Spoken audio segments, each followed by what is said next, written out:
예, 그 TI 홈페이지가 뭐 많이 리뉴얼 됐어요. 근데 지금 뭐 시간도 없고 지금 머리 좀 식히는 겸해서 지금 하고 있는데, 요거는 좀 얘기를 해볼 만한 내용이라서. 그 TI사에서요, 매월 혹은 비정기적으로 이렇게 자기네 자사 제품이나 어떤 자사 제품을 응용할 수 있는 그런 아날로그 어떤 회로나 어떤 주제를 잡고 이렇게 비정기적으로 만드는 간행물이 있거든요. 온라인 간행물. 근데 가끔씩 1년에 한 번이요. 1년에 한 번인지 모르겠지만 한 번씩 걔를 모아요. 내용들을 쭉 모아서 이게 쿡북이라고 이렇게 보기 좋게 좀 모으는 경우가 있거든요. 뭐 약간 좀 다른 게, 학교에서는 OPMF 이론을 배운다면 얘네들은 그런 것들이 어떻게 응용되는지에 대한 좋은 참고서 정도가 되는 거죠. 예를 들어 우리가 익히 알고 있는 OPMF 버퍼다, OPMF 인버터다, 아니면 넌 인버터다, 아니면 서머다, 뭐 이런 것들이 실제 부품으로 어떻게 구현되는지, 또 이게 사실은 OPMF 한 번 딱 하면은 다 똑같은 거 아니야? 이럴 수 있잖아요. 근데 그게 사용되는 OPMF의 특성에 따라서, 그러니까 주파수 대역에 따라서, 하면 단전원이냐 양전원이냐에 따라서, 그리고 저기 뭐야 이제 특성이 되게 좋은 놈이냐, 저렴한 되게 범용이냐, 이런 거에 따라 응용이 되게 여러 가지가 나오거든요. 그런 것들을 물론 자료에 내 입맛에 맞는 자료가 딱 있는 건 아니지만, 또 때로는 내가 원하는 자료가 있을 때도 있고, 그래서 그렇게 여러 가지 자료를 볼 수 있는 그런 쿡북이라는 자료를 가끔씩 발행을 합니다. 우선은 이 자료들이요, 이 책으로 이렇게 하나 묶여 있긴 한데, 그 원래는 그 TI에 이게 아마 트레이닝에 있을걸요? 여기 테크니컬 아티클이라고 돼 있는 요 파트, 여기를 누르시면 여기 다 나와요. 매번, 매달, 매주 뭐 이런 식으로 자기가 여러 가지 주제로, 꼭 아날로그 아니더라도 뭐 DSP가 됐건 아날로그가 됐건 아니면 어떤 응용 어떤 회로가 됐건 간에 여러 가지 주제로 TI와 관계된 여러 엔지니어 분들이 계속 이 글을 올려주시거든요. 이게 벌써 꽤 됐어요. 1999년부터 자료가 올라와 있으니까.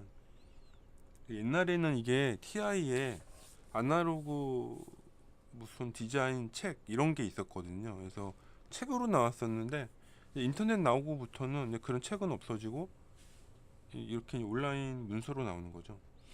그래서 이런 식으로 비정기적인 간행물이 나오는데, 이게 이제 점점 세문화가 돼서 밑에 보시면 여기 뭐 아날로그 어플리케이션 저널이라고 해서 눌러보시면, 또 여기는 지금 링크가 깨졌지만 여튼간에 링크가 곧 살아난다면은 이런 아날로그만 관련된 또 전문적인 또 저널도 있고.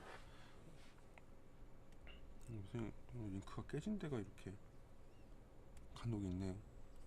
TI답지 않게. 이해하세요. TI도 워낙에 홈페이지가 크다 보니까 여기저기 빵꾸 나는 데가 가끔 있습니다. 여튼간에 이런 자료들을 취합을 한 거예요. 취합을 해서 이거 좀 어디냐? 좀 요번 달은 그 ADC 관련된 쿡북이랑 그 OPMF 관련된 쿡북 두 가지가 나왔고요. 뭐 내가 쓰는 건 아니지만 한번 보시면 도움이 돼요. 예를 들어 ADC 같은 거 설계할 때 입력단 F란다. AFE 아날로그 프론트 엔드 설계를 어떤 식으로 한다든가, 필터를 어떤 식으로 달아서 성능 개선에 도움을 준다든가, 아니면은 버퍼 OPMF는 단전원을 쓸 거냐 양전원을 쓸 거냐, 뭐 단전원 쓰면은 어떻게 쓸 거냐, 이런 어 실제 회로를 전반적으로 설계할 수 있는 응용 제품들에 대한 얘기들이 많이 나오거든요. 이거 보시면, 저는 이 자료 가끔 보는 이유가 그 필터 같은 것 때문에 많이 봐요.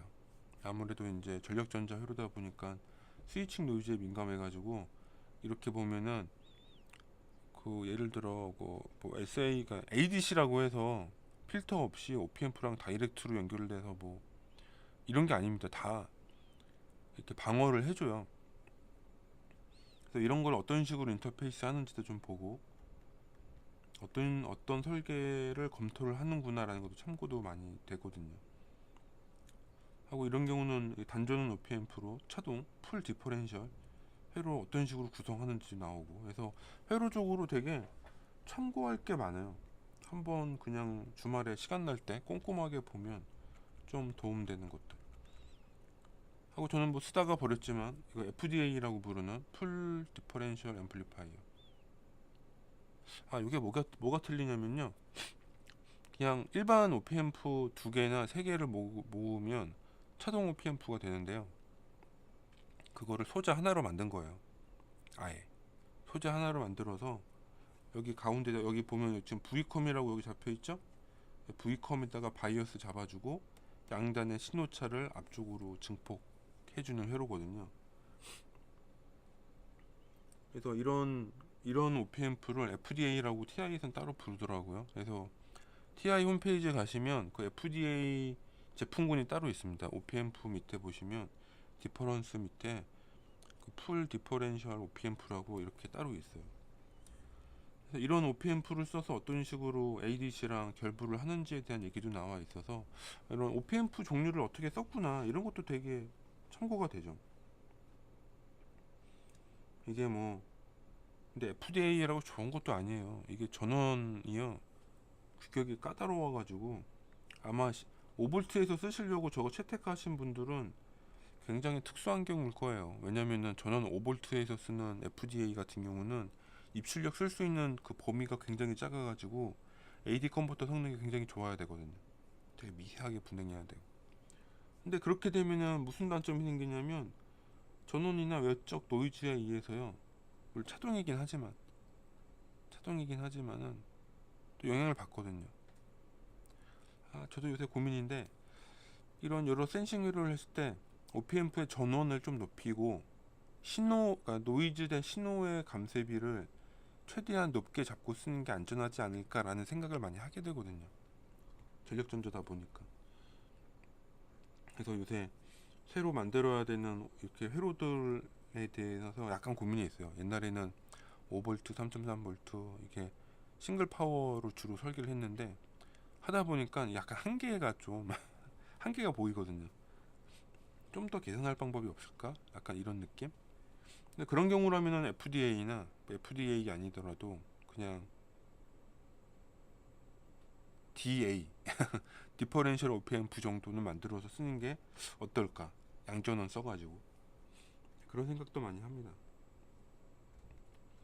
여튼간에 그런 여러 가지 아이디어도 얻을 수도 있고, 실질적으로 이렇게 쓰는구나 이분들은, 이런 것도 좀 알 수 있고요. 뭐 이렇게 입력단 저항 네트워크로 개인 같은 걸 어떤 식으로 조절하는지도 알 수 있고 되게 좋아요. 이런 것도 한 번씩 쭉 보고, 입력단 필터 설계 어떻게 하나, 이런 거 보면은 필터 설계하는 거 이렇게, 이런 것도 이런 자료를 보다 보면은 아이디어를 되게 얻을 수 있다 이거죠. 이런 거는 제가 아까 방금 진짜 우연치 않게 방금 말했던 내용 그대로 나왔네. 양 전원에다가 여기는 그라운드 바이오스 잡고 차동 신호를 증폭해서 싱글로 만드는, 근데 싱글을 RC 필터로 하는, 그러니까 이게 지금 제가 생각하고 이런 게 현실적이지 않을까라고 지금 막 방금 말씀드렸는데, 그러니까 이런 아이디어들이 이렇게 누군가는 생각하고 있다는 거죠. 생각하고 있고 이런 거 고민하고 있는 분들이 아이고 갑자기 목이, 저뿐만 아니라 있다는 거죠, 어딘가에. 그래서 이런 거를 생각을 안 해볼 수가 없어요.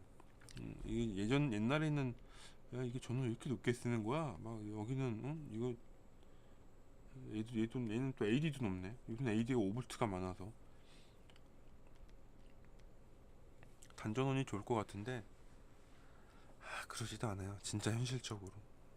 우리 연구실도 DSP 그거 DAC 쓰지만은 DAC란다 ADC 쓰지만은 5V나 3.4V 레벨에서 노이즈를 막는다는 건 진짜 쉬운 게 아니에요. 그러니까 전원 신호 대 이 신호의 노이즈비 SNR이 좋지가 않아요. 대부분 시스템에서.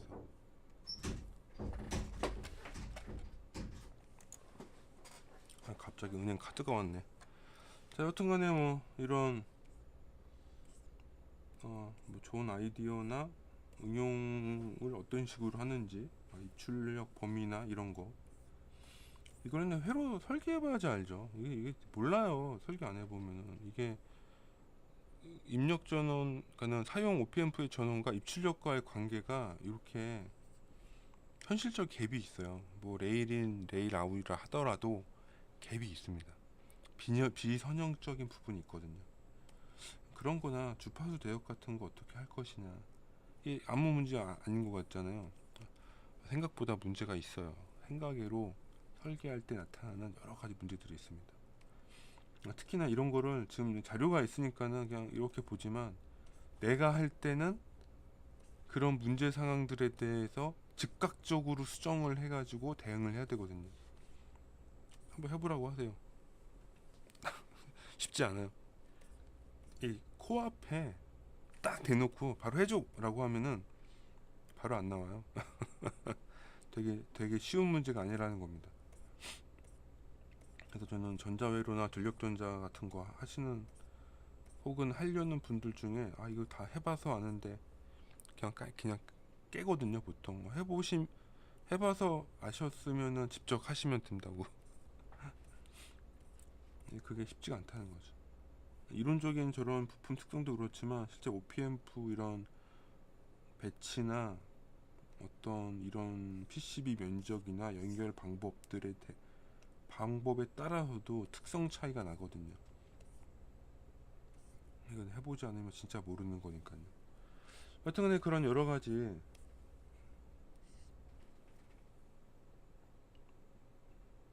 그런 것들이 있고요. 뭐 예를 들어 이런 회로도 아이디어가 좋네요. INA 826은 자동 OPMP거든요. FDA는 아니지만 소신호에 맞는, 요거는 개인값 조정하는 저항이고, 신호 만들어서 출력을 내보내는데 요걸로 바이어스 잡았네요.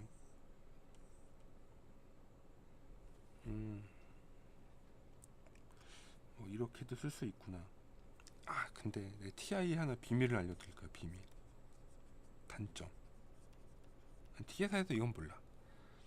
이게 작은 신호를 크게 증폭하는 건 있어요. 뭐 당연한 얘기를 하냐라고 할 수 있는데, 내 반대로요, 큰 신호를요 작게 증폭하는 건 없어요. 뭔 개소리야. 큰 거를 작게 하면은 저항 분압을 쓰면 되지. 근데 그러지 않습니다. 이게 문제가, 큰 신호를요, 예를 들어 저항으로 분압했다고 칠게요. 예를 들어 한 1000V를 1V로 낮춘다고 하죠. 예를 들어.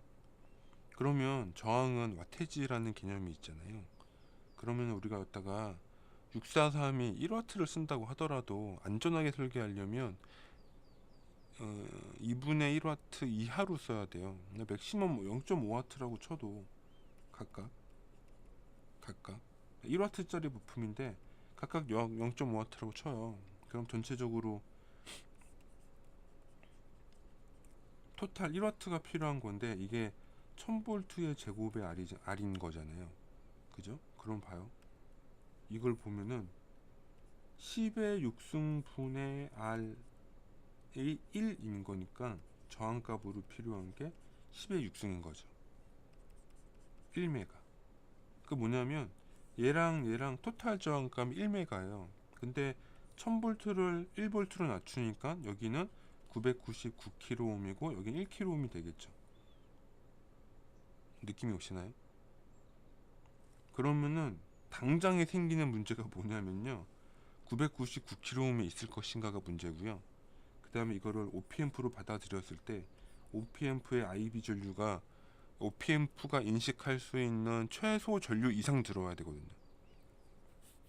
OPMP가 이상적이지 않아요. 이상적인 건 수업 시간에 배우는 거고, 실제 OP앰프는 자기가 들어오는 이 단자에 IB 전류나 VOB 옵셋 이상 전류가 들어와야지만 신호로 인식이 된다고요. 그래서 1000V로 이렇게 하면은 1000V에선 동작을 할지 몰라도 100V가 들어온다. 예를 들어 1000V 왔을 때 1V 인식하면 100V 들어오면은 0.1V 나와야 되잖아요. 0.1V가 안 나온다는 게 문제예요. 특정 조건에 센싱 조건을 맞춰버리면 기타 조건에서 잘 안 맞는 문제가 생겨요. 저항 네트워크. 무슨 얘기 떠드나 모르실 수도 있는데 한번 생각해 보세요. 그래서 작은 신호를 크게 증폭하는 OP앰프는 있어요. 회로도 있고. 근데 문제는 큰 신호를 작은 신호로 만들 때 큰 신호는 잘 되는데 그 큰 신호 조건으로 설계했기 때문에 걔보다 작은 신호들에 대한 선형성이 굉장히 떨어진다는 단점이 있죠. 그거를 저항 네트워크로 한다면 생각보다 이게 굉장히 귀찮아요. 안 정확해요. 예를 들어 내가 1000V짜리 센싱 회로를 만들었다. 그러면은 1V도 센싱 할 수 있어야 되는 거 아니냐? 아니면 1V가 너무 엄격하면은 1%인 10V 정도는 인식해야지 라고 말하시는 분들이 계신데 실제로 10V를 넣으면 10V를 인식을 못한다는 겁니다. 왜? 모든 저항값은 1kV에 맞춰져 있기 때문에. 그래서 이제 그 아까 TI의 비밀, 사실은 뭐 다른 아날로그 디바이스나 다 똑같은 비밀인데 이런 디퍼렌셜 OP앰프의 이 개인값이요 최소 1이나 2 이상이거든요. 0.1이나 0.01, 0.001 이런 거 잘 없어요. 잘 없어요. 어디서 본 것 같긴 한데 잘 못 봤던 것 같아요. 그래서 큰 신호를 그러니까는 센싱의 범위가 넓은 경우에 모든 영역대에 대해서 선형적으로 센싱을 할 수 있느냐 이건 다른 얘기인 거죠. 오히려 그런 회로가 생각보다 어렵습니다. 예를 들어 뭐 내가 센싱할 전압이 0에서 5000V다. 되게 쉬울 것 같죠. 어려워요. 0에서 5000V가 돼버리면 그 분압 저항 값들이 엄청 커져야 되거든요. 그러면 대부분 OP앰프에서는 그 저항을 통해 들어오는 바이어스 전류량이 굉장히 작아지기 때문에 대부분의 OP앰프들은 오동작합니다. 그러니까 정확하게 인식을 못하는 거죠, 신호를. 그래서 그런 현실적인 문제들도 있어요. 그래서 아직도 TI 거 가끔 응용 제품 봤을 때 그렇게 그러니까 선형성이 유지되는 입력 측정 범위가 넓은 전압이나 전류 인터페이스 회로는 본 적이 없어요. 대부분 작은 신호를 증폭하거나 이런 거는 많아도 그런 게 생각보다 없더라고요, 이상하게. 제가 이렇게 고민하는 이유도 그걸 제가 몇 가지로 설계해 봤는데 항상 예를 들어, 예를 들어 고전압이라면 저전압 센싱할 때 문제가 생겨요. 그런 게 쉽지 않죠, 이제. 분명히 어딘가에서 누가 극복했을 텐데 그런 걸 회로를 어떤 식으로 어떤 부품 선정했는지 모르겠어요. 뭐 부품 설계를 매번 하는 게 아니다 보니까는 뭐 이런 것도 뭐 좋은 예제네요. 뭐 이렇게 했을 때 이 필석값 설계 어떻게 하는지.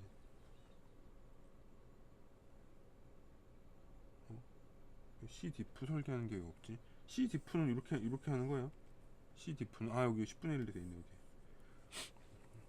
또 이런 거 설계법 이런 거 참고가 좋잖아요. 근데 어차피 책이 나오는 게 아니거든요. 여튼간에 이런 여러 가지 내용들이 이런 그 쿡북에 보면은 잘 나와 있어서요. 회로 설계할 때 생각으로 도움이 됩니다. 그래서 한번 관심 있는 분들은 보시면 좋겠네요. 이거는 볼테지 버퍼 써가지고 커버했네요, 중간에.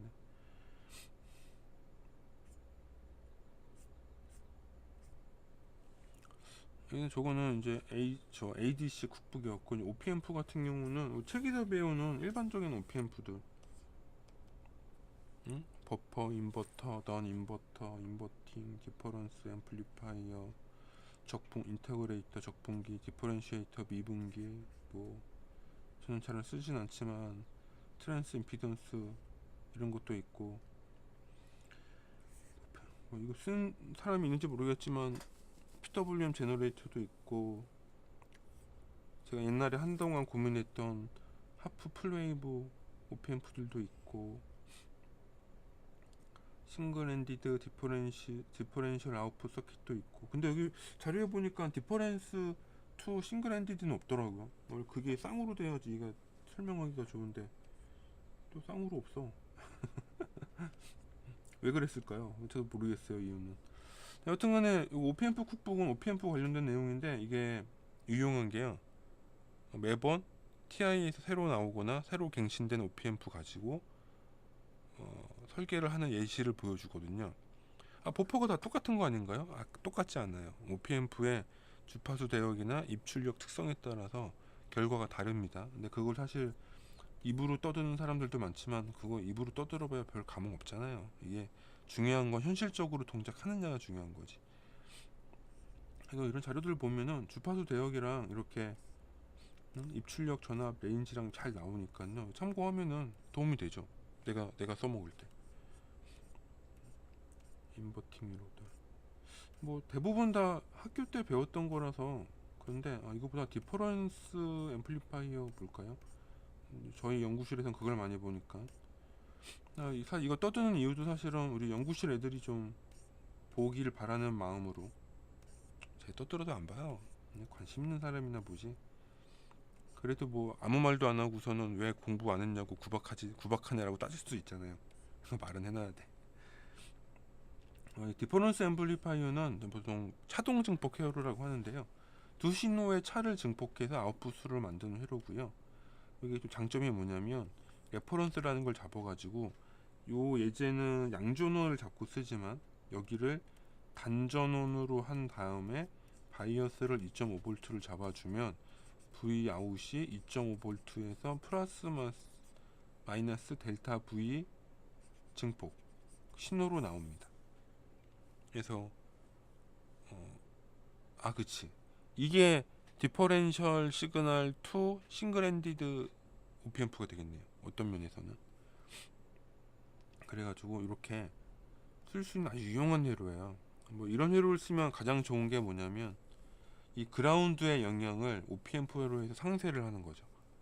그러니까 얘가 굉장히 거리가 긴다 하더라도 이쪽 전위와 오피앰프가 가진 전위의 차이를 증폭하지 않고 오로지 양 단자 신호의 차이만 보는 거죠. 그래서 거리나 노이즈에 대한 동상 노이즈를 제거하는 아주 좋은 회로고, 또 간단하기도 하고 또 증폭하기도 쉽고 여러 가지 장점이 많아요. 이런 것들도 이제 오피앰프마다 설계하는 법이 다르니까 이제 어떤 식으로 설계한다라고 이제 이런 예시가 주어지는 거죠. 그래서 이런 거 보시면은 좋잖아요. 이런 오피앰프를 쓰는구나. 사실 이걸 알고 있어도 두 번째 문제는 어떤 오피앰프를 쓸 것인가에 대한 사실 그게 있거든요. 이 오피앰프를 내가 뭘 쓰지?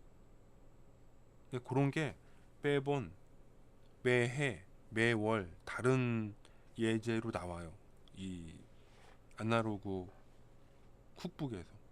그래서 이 자료 보시면 뭐 내가 써먹지 않더라도 이건 이렇게 쓰는구나, 어떤 오피앰프들이 또 요새는 개량이 됐구나. 대표적으로 이거죠. 그러니까는 옛날에 썼던 오피앰프인데 이 제조 기술이나 설계 사양이 개선이 돼서 그 리비전이 높아지는 애들이 있거든요. 계속 오피앰프지만 특성이 개선되는 거죠. 그런 것들에 대한 자료도 있고요. 아예 신규로 나와서 이제 아예 센싱용, 시그널용, 여기서 보통은 AFE라고 부르는 그런 전용 오피앰프들도 있거든요. TI는 또 DSP랑 이제 많이 연동하다 보니까 이게 싱글 파워 관련된 솔루션들도 많거든요. 그런 거 이렇게 참고할 수 있어요. 보면은 미분기 실제 미분하면 이렇게 나온다.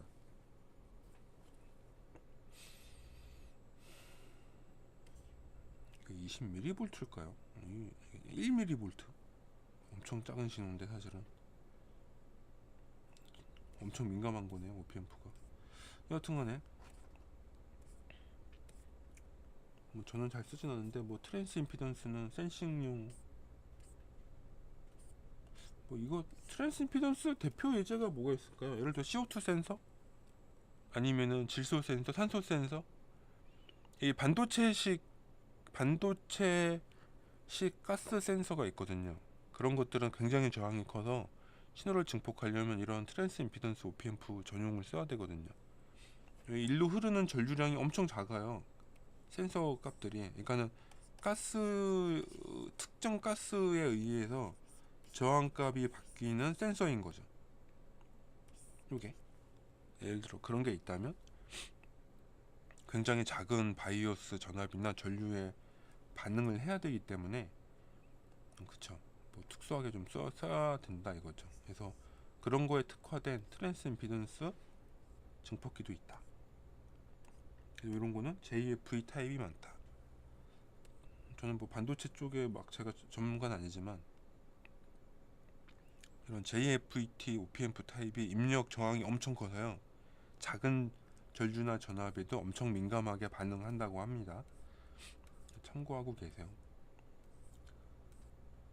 뭐 그런 것들도 있고 이제 뭐 작은 전류 증폭 회로들도 있고 요새는 근데 션트 OPMP들이 많이 나와서요. 이런 게 많이 좀 퇴색했어요. 예전에 비해서는.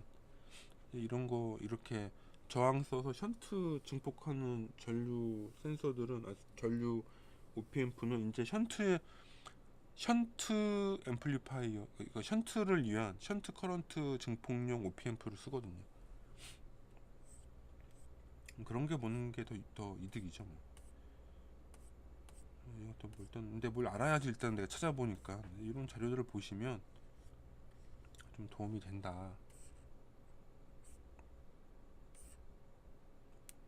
로드 커런트 센싱? 이게 어디가 로드 커런트 센싱이야? 아 이건 왔노. 안 왔다. 그 다음에 PWM 제너레이터 이것도 OPMP라네요. 55 같은 거 쓰는 게 더 좋은데.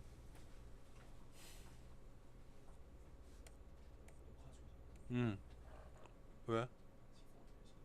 식사 잠깐만. 아이고. 드디어 동생이 출근을 했네. 어제 단체 회식이 있어서 아들 사망했을 텐데. 컨디션이 안 좋아서 어제 좀 술을 많이 안 먹었거든요. 이거는 뭘까요? HPF니까 뭐 하이 프리퀀시 패스 필터인가? 그쵸, 입력단에 캡이 있는 거 보니까 하이 프리퀀시 패스 필터네요. 뭐 이런 식으로 된다는 거고. AC 커플드 넌 인버팅 이거는 하이 프리퀀시 패스 필터인데 넌 인버팅 타입이다.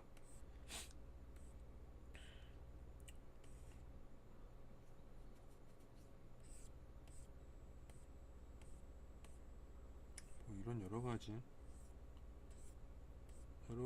것들에 대해서 OPMP를 활용한 하프웨이브 정류 OPMP. 이게 단전원에서 되면 좋은데 이게 대부분 양전원을 써야 된다는 게 양전원 쓰면은 또 양전원 만드는 회로 들어가야 되고 막 귀찮아서 안 쓰게 돼요. 이 귀차니즘이 참 무서운 겁니다. 이런 의미로 이거는 전파 종류 회로 미리볼트인 것 같은데 10V 25mV까지 센싱 된다는 거죠.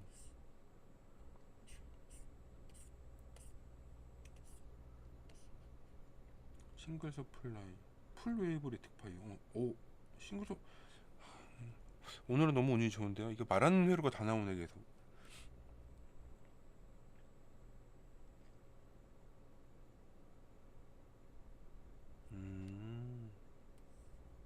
OPA 350을 써서 이렇게 회로하면 구성하면 되는구나. 나중에 좀 봐야겠네요. 따로.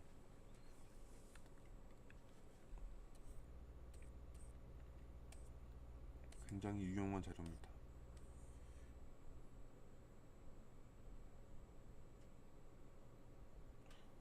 1.25mV인가 봐. 이게 M이 미리야, 미리 지금. 대단합니다.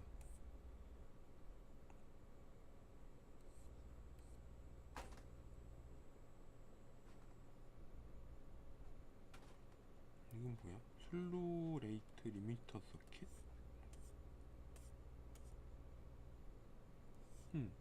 풀브릿지에서 슬로우 레이트 리미트.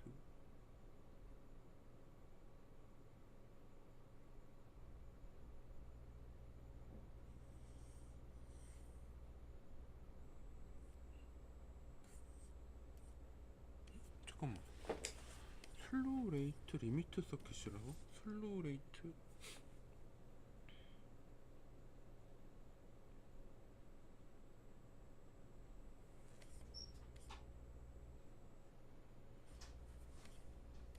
슬로우 레이트 리미트를 어떻게 걸죠? 슬로우 레이트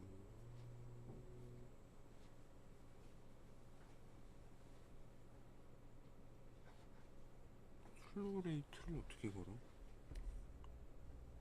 나중에 좀 봐야겠네요. 좀 재밌는 응용 제품인데 이런 거 좀 따로 보고. 뭐 아까 싱글 투 디퍼렌셜 신호 바꾸는 회로고.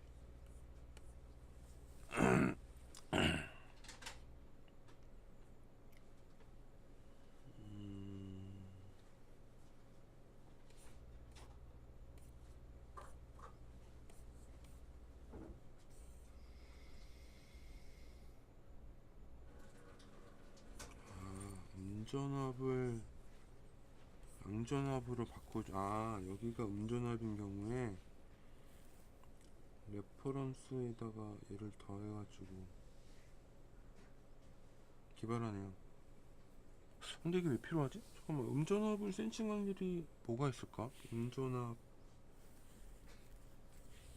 또 그런 경우가 또 필요할 때가 있나? 오늘은 좀 처음 보는 회로가 꽤 많네요. 이거는 뭐 일반적으로 알고 있는 디퍼런스에다 양전원 더해서 2에서 5V를 0.0에서 0.495까지. 뭐지? 잘 모르겠네요. 이게 오늘은 좀 재밌는 것도 꽤 있고. 먹고 와요. 주파수 대역이 장점인 건가?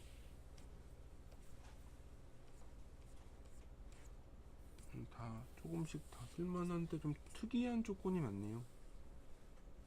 비교기 스트레스 없는 경우, 스트레스가 있는 경우.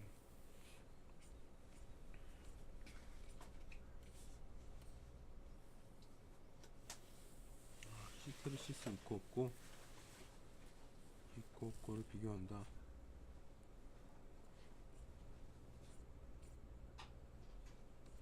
윈도우 컴퍼레이터는 뭐. 그러고 보니까 요새 TI가 제조 공법이 좋아졌는지 그 로우 볼테지 TLV라는 이름으로 나오고 있는 제품들이 꽤 많네요. 지금 보다 보니까 갑자기 생각이 나는데, 이게 언젠가부터 T가는 이렇게 뭐 LV 이런 게 들어간 것들이 많아요. 그런 게 들어가면 대부분 로우 볼테지 약어거든요. 뭐 이거 보다 보니까 다 봤네요. 재밌네요 이거는. 항상 그렇지만 이거 OPM 쿡북이나 이런 거 재밌는 것 같아요. 뭔가 좀 공부가 됩니다. 보다 보니까는 그냥 계속 봤네. 우리 설명만 하고 넘어가려고 했는데. 여하튼간에 여기 원래 서포트 앤 트레이닝 메뉴에서요, 그 테크니컬 아티클 여기나 밑에 아날로그 저널에 그 내용들이 다 있어요. 있으니까 한번 보시면 도움이 됩니다. 하고 지금은 TI 홈페이지에 나오진 않았는데, 그러니까 나오지 않았다는 게 뭐 다른 의미가 아니라 여기 이렇게 이게 오늘 나온 메뉴 중에 한 개거든요. 이렇게 아날로그 쿡북인데, 그 디지털도 이런 쿡북은 아니고 가이드 자료 같은 게 있어요. 그래서 혹시 관심 있는 분들이면 이런 것도 한번 보세요. 요새 이제 제조 기술이 좋아지고 전압이 낮아지는 추세다 보니까 로직 소자들도 이렇게 제품군이 굉장히 다양해지고 있고, 또 걔네들마다의 특성이 있다라는 거를 좀 알고 있는 게 좋습니다. 전력전자는 대부분 LVC 많이 쓸 거예요. 아니면 LVC 계열. 왜냐면 보다시피 아웃풋 커런트가 24mA나 되죠. 24mA가 대수인가요? 대수입니다. 전류 노이즈를 내가 외적 방사 노이즈로 24mm 전류를 흔들기가 엄청 어려워요. 방사 노이즈로 전압 노이즈를 만들긴 쉬워도 전류 노이즈 만들기는 쉽지 않습니다. 그래서 이렇게 전류량이 큰 로직 애들은 이제 뭐 우리 같은 전력전자 쪽에서 많이 쓰죠. 뭐 그럼 24mm 아니면은 다 껌이냐? 사실 그러진 않아요. 제가 예전에 한번 커런트 루프 설명했을 건데 보통 그냥 제 생각인데 그냥 아무 생각 없이 쓴다면 3mm부터는 외적 노이즈에 전류량이 노이즈가 잘 영향을 안 받게 돼요.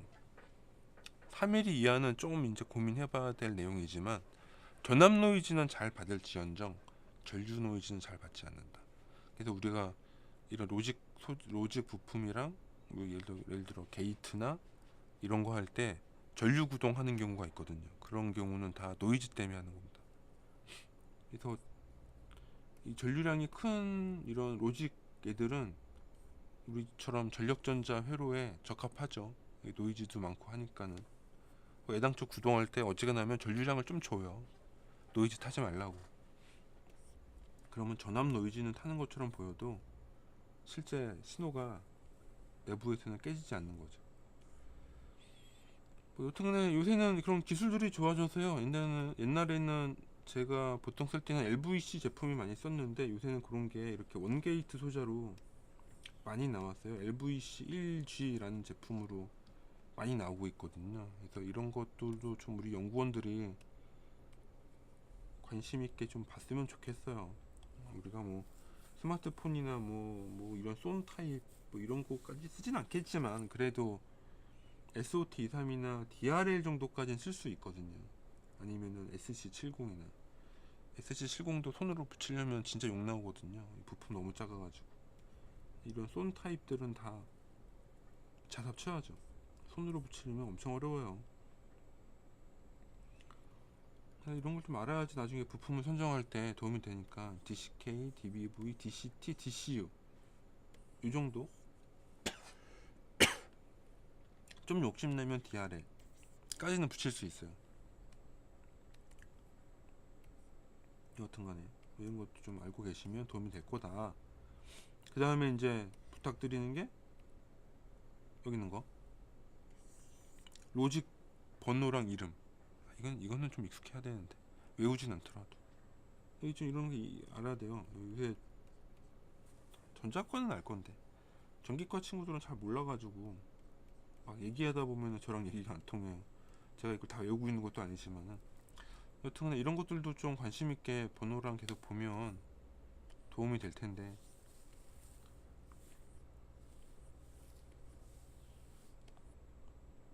여튼간에 싱글 게이트 여기 표 좋네요.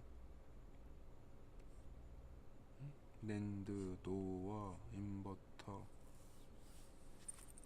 이건 뭐야? 지연 소장가? 이건 특이하네요. 4개나 히스테리시스가 있는 인버터, 히스테리시스가 있는 버퍼, 엔드, 입력이 3개인 랜드, 뭐 입력이 3개인 엔드, 뭐 이런 거 외워놓으면 좋잖아요. 이거 나중에 다 쓸모 있을 텐데. 그래서 이런 재밌는 투자들이 굉장히 많고요. 요새는 2게이트나 3게이트도 나오더라고요. 2게이트 이렇게 2개씩 있는 거예요. 그러니까 이런 소비 욕구가 있다는 거죠. 이게 다 팔리니까 만들어요. 이게 설마 안 팔리는 거 만들겠습니까? 그래서 이런 거 갖다 쓰는 거예요. 그 여차는 재밌는 투자들이죠. 디플립 80 디플립 플롭은 재밌네요. 125나 125는 이거 그냥 버퍼만 있어서 그런 건가? 157는 플립 플롭 같은데 이거는 뭐 JK 플립플롭인가? SR 플립플롭. 굉장히 재밌는 소재가 많네요. 이거 트리플 게이트도 있어요 요새는. 패키지가 뭐지? 여튼간에 되게 재밌는 소재들이 많이 있고요. 이런 거를 좀 관심 있게 보시면 쓰지 않더라도 당장 나중에 도움이 될 겁니다. 여튼간에 이런 로직 또 가이드가 있다 TI에.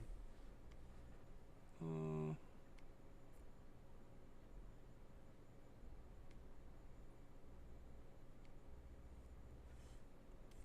다음에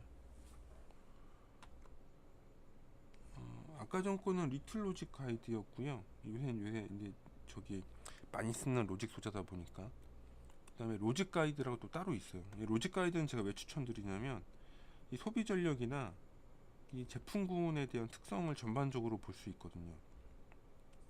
입출력 사양도 알 수 있고, 이렇게 사양도 알 수 있고, 그리고 드라이버랑 리시버 상관관계도 알 수 있고,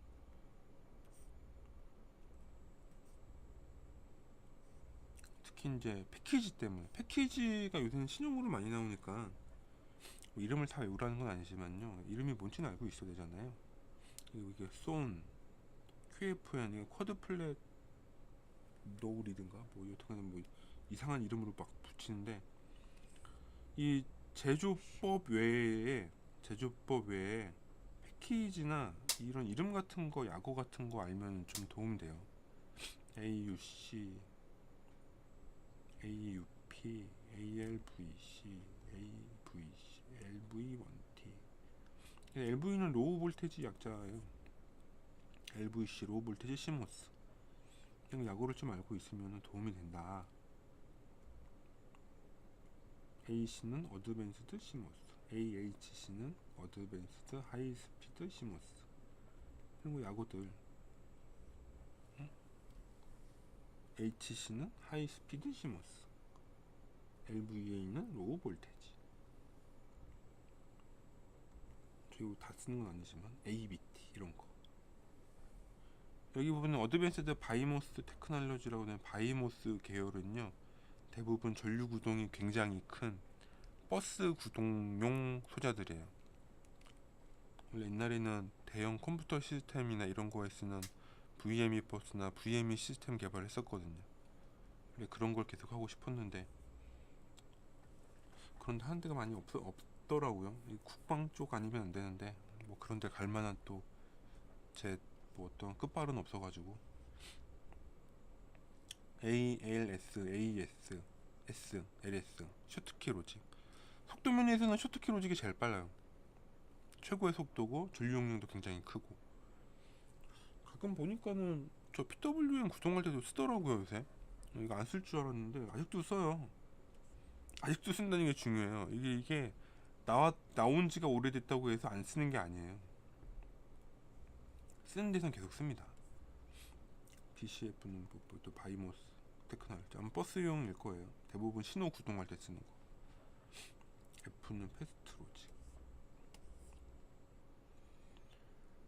패스트로직은 옛날에도 많이 썼죠. 뭐 지금도 많이 나오는지 모르겠네. 어딘가에 쓰는 데가 있을 거예요. 그래도 안 그러면 벌써 없어졌지. 일단은 여기 F 들어가는 애들이나 AS 들어가거나 바이모스, 뭐 트랜지스터 어쩌고 저쩌고는 다 트랜지스터 기술을 써가지고요, 전류 용량도 크고 부품에서 열도 많이 나고, 대신에 전류 용량이 구동하는 전류 용량이 크다 보니까 노이즈 같은 영향 잘 안 받고 장단점이 있죠. 그리고 이제 오늘 진짜 얘기하고 싶었던 거 패키지인데, 이 패키지 이름을 좀 알아야 돼요. 이게 PDIP, SYC, SOP, SSOP, QSOP, TSSOP, 이런 패키지 형상과 모양에 대해서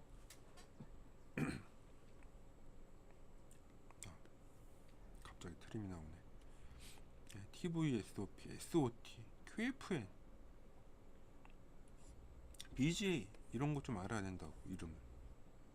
사람이 말이야, 이 이름을 알아야지 좀 부품을 쓸 때 좋을 거 아니겠습니까? 그래서 이렇게 패키지에 대한 설명들이 나와 있어요. TI에 어딨냐고요? 소프트 앤 트레이닝에. 여기 어디 갔어?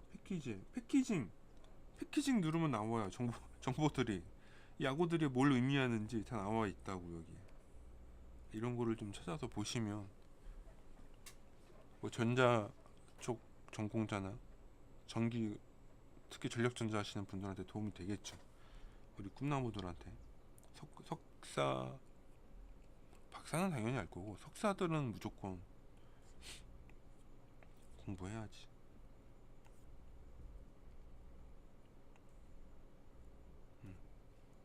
그래서 뭐 얘기가 좀 길어졌는데요. 아까 OPM프가 좀 재밌었던 것 같아요. 보다 보니까 더 재밌더라고요. 그래서 오늘 여기 많은 내용 중에 저거 아날로그 엔지니어 관련된 쿡북, 뭐 ADC, OPM프 이런 내용을 좀 해드렸고요. 원래는 짧게 소개만 하고 넘어가려고 했는데 이게 보다 보니까 너무 재밌어서 계속 보게 됐네요. 여하튼간에 이런 거가 이렇게 카드 섹션이 나오거든요. 가끔씩, 정말 가끔씩 한번 나오는데 요 방송 들으시는 분은 좀 관심 있게 보면 좋겠죠. 솔직하게 학교에 있는 그 OPM프나 이런 거 실험 실습 책보다 더 낫다고 생각해요.